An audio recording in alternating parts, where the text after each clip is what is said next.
Olá pessoal, tudo bem? Vamos começar agora com a nossa aula de literatura sobre mais um período literário, tá? Agora vamos falar sobre o humanismo. As nossas últimas aulas de literatura, nós estudamos o trovadorismo. Agora vem o próximo escola literária, que é uma escola literária de transição, tá? É uma transição entre a Idade Média e a Idade Moderna.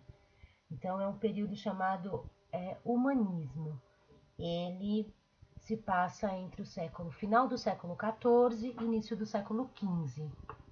Tá? O que é o humanismo? Então, é esse período de transição entre a Idade Média e o Renascimento. Renascimento é para a história, é um período literário, tá? É um período de muitas transformações aí no mundo. Tem muitas transformações na cultura, na sociedade, na economia. É um período de várias descobertas, tá? A Idade Média é aquela Idade das Trevas. A Idade Média é aquele período que nós estudamos lá no trovadorismo, tá? Qual que é a principal diferença entre esses dois períodos aí? No humanismo, tem ênfase no pensamento antropocêntrico. O que é isso? O homem no centro do universo. Lembram que lá no trovadorismo era o pensamento, né, que era principal era o teocentrismo, onde Deus era o centro de tudo. Então, aqui no humanismo começa a mudar esse pensamento do homem, tá? É claro, ó, terceiro tópico ali, coexistência do teocentrismo e do antropocentrismo, porque ainda existia o pensamento, né? Mas a igreja, neste momento, perde força, tá? Então, aqui é o começo disso, tá? É o começo, então, desse pensamento. Daí o nome desse período, né? O humanismo, porque é o homem, tá? O pensamento principal aqui é o do homem. Em seguida, o próximo tópico, ó, afastamento dos dogmas. O que é isso, né? São as regras da igreja. Então, a igreja perde muita força aqui, tá? Então, neste momento, o homem começa a questionar a igreja, tá? Deus é uma coisa, a igreja é outra. Então, eles começam a questionar as regras impostas pela igreja. Próximo tópico, resgate de valores clássicos. Então, aqui começam a retornar com aqueles valores lá da Idade Média, ou lá da Idade Média não, gente, desculpa, aqueles valores que existia antes lá da Grécia Antiga, tá? Então eles começam aqui a falar de deuses mitológicos, eles começam a valorizar isso de novo, é um resgate dos valores, porque lá atrás também eles tinham esse pensamento aí de que o homem era o mais importante. E aqui é um resgate desses valores clássicos, tá? Então aqui começa também a partir do humanismo. Valorização do racionalismo. O que é isso? A razão, o método científico. Então aqui não é só Deus, não é porque Deus quer. Então eles começam a valorizar a razão, tá? O estudo aqui nesse momento. Surgimento da burguesia. O que é a tal da burguesia, gente? É a atual classe média, tá? Então, nesse momento, foram criados os burgos. O que era isso? Vilas, tá? Vilas onde moravam essas pessoas que vieram do campo. Lembra que lá na Idade Média, a principal renda, né, o principal jeito de vida desse povo era no campo.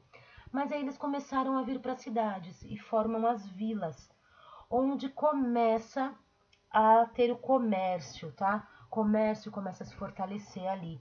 Então começam com artesanato também, e ali eles buscavam o que esses burgueses? Ascensão social.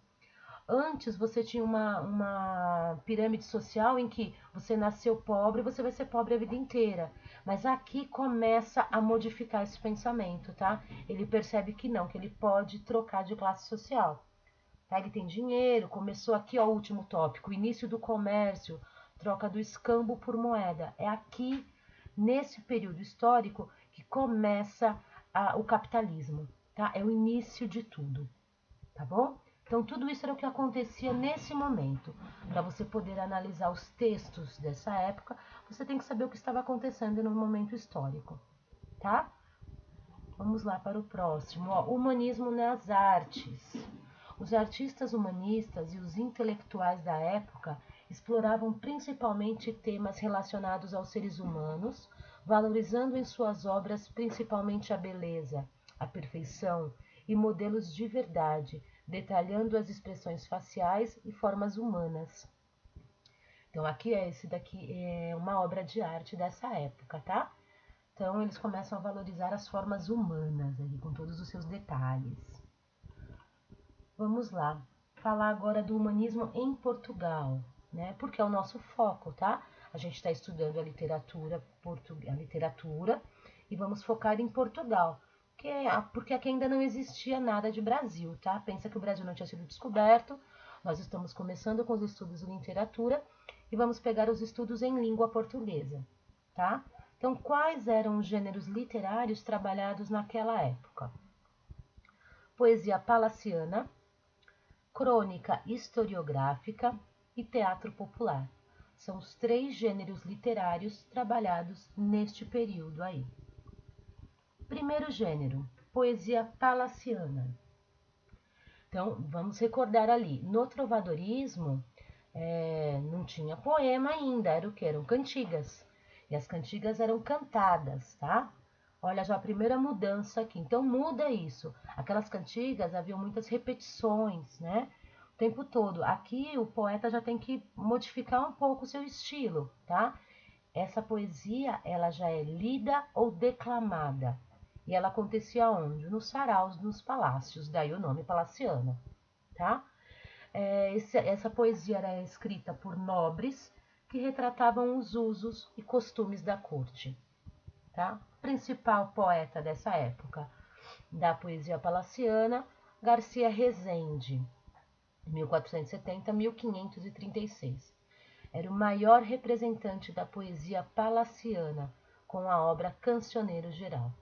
Então, eles reuniam todas as poesias num livro só, que tinha o Cancioneiro Geral, onde tinham ali muitos textos desta época, tá?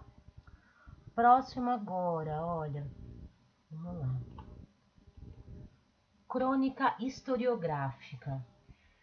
Então, só pelo próprio nome a gente já consegue deduzir o que significa isso, né? Crônica retrata o dia a dia, né?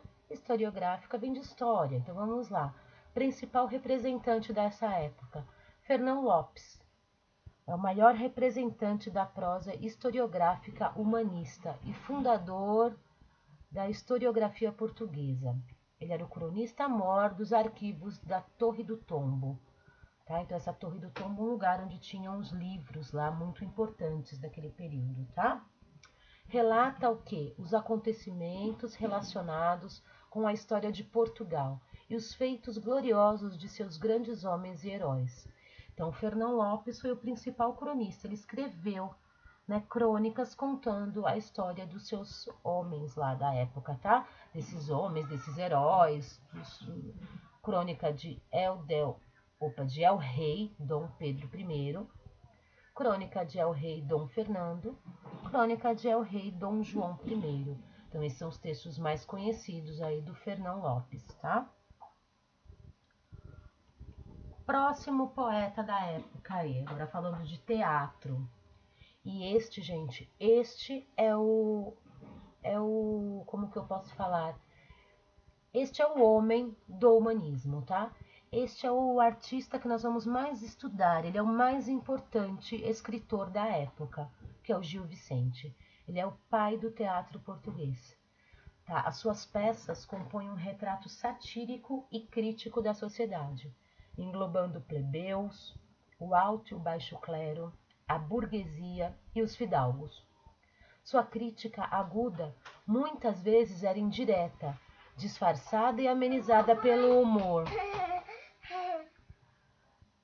Então, o Gil Vicente, ele é o principal poeta da época, tá?